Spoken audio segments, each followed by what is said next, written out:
So, just with respect to what Johnson said kind of a few times now, that there has to be some sort of end game in mind for the conflict in Ukraine. I just want to ask you personally, what is your definition of an end? I mean, is this when they take back the Donbass? Is that when maybe they go past that to Crimea? And then secondly, maybe to someone who went on the Codel, did Tucker's interview with Putin come up? And if so, what kind of reactions were there from some of the leadership there in Ukraine? I think the members have made clear, but I'm going to yield to them, that significant progress has already been made by the Ukrainians fighting bravely to defend their homeland along with democracy, freedom, and American values that are on the line in connection with our traditional alliance with NATO. But let me yield to Mikey. Did you want to talk? Abigail? Well, just on the trip. I defer to the CIA always here. Just to quantify, right? The Ukrainians have fought and won back more than 50% of the territory that the Russians have taken since the 2022 invasion. Because of the Ukrainians fighting against the Russians, more than 20 million metric tons of grain were able to get out of Ukraine and into the world food market, right? The absence of that would have been catastrophic. So when we're talking about what success looks like, the Ukrainians have been sustaining success, but they need the resources and the ability to continue further. As for the Tucker Carlson interview, and I'll fact check myself on this with Representative Crow. We of course spoke about it on the Codel quite a bit, but it actually did not come up with any of my conversations with Ukrainian interlocutors. And I would argue that it's because the ridiculous nature of an American so-called journalist allowing for Putin to unleash propaganda for an extended period of time just wasn't worthy of the types of conversations that we were having, ones that were actually serious conversations about U.S. national security interests and the challenges facing our allies. I don't know if you had any others.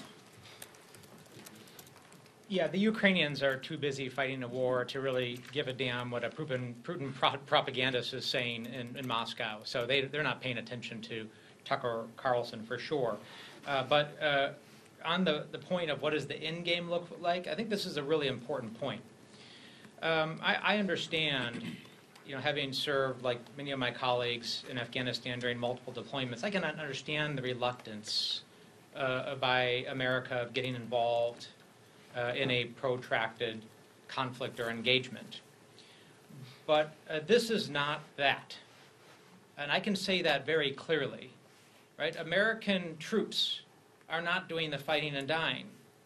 And we are not going to need to continue to pass supplemental after supplemental, because one thing that was really clear from our visit is the remarkable efforts in Ukraine to stand up its own industrial base and to move towards economic self-sufficiency.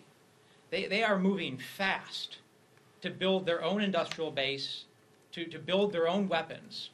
They simply need a bridge to self-sufficiency. And that's what this supplemental bill will do, is it will buy them the critical time that they need in 2024, the bridge to self-sufficiency, to stand on their own. And if we're able to help them do that, they will stand on their own, they will be strong, they will be independent, they will be fierce, and they will be friends of the United States. And that is something that we all should want. I just want to sort of foot stomp on what Abigail and Jason said and your question about what does success look like. We have seen the Ukrainians keep the port of Odessa open. You remember the agreement they had with Russia, which Russia walked back, but the port is open, shipping out grain supplies to largely the African continent, which is critical for the world food supply. We have seen Ukraine hold Kyiv, which Russia thought it was going to roll over in a matter of days. They have kept Kyiv free to date. And we've seen them keep the eastern manufacturing sector, which, as Jason was pointing out, will allow them to be independent. It produced about 90% of Soviet-era munitions, so that's a really critical piece of the country. success largely looks like, where the Ukrainians are today. As you probably heard, we thought that Russia was the second best military in the world, only to find they were the second best military in Ukraine. So it's really, I think, where we are today has been a great success story for the Ukrainian military.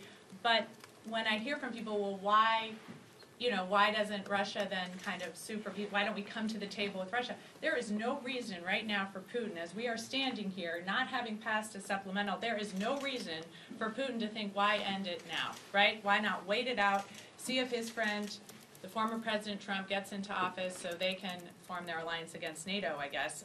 I mean, this is the time that we pass the supplemental. This is the time that we support Ukrainian success. This is the time that we stand for what America has always stood for, democracy and supporting our allies. And if I could also add kind of what success doesn't look like. What success doesn't look like is I had the opportunity to travel to Lithuania a few weeks ago, had the chance to meet with their Assistant Minister of Defense, where he was genuinely apoplectic about the possibilities that Putin would win Ukraine and would continue, as he has explicitly said, to roll up the rest of Europe. Lithuania, Estonia, Latvia, they believe are next. They absolutely do believe that they're next. And that's not just about our NATO allies and what our responsibilities are.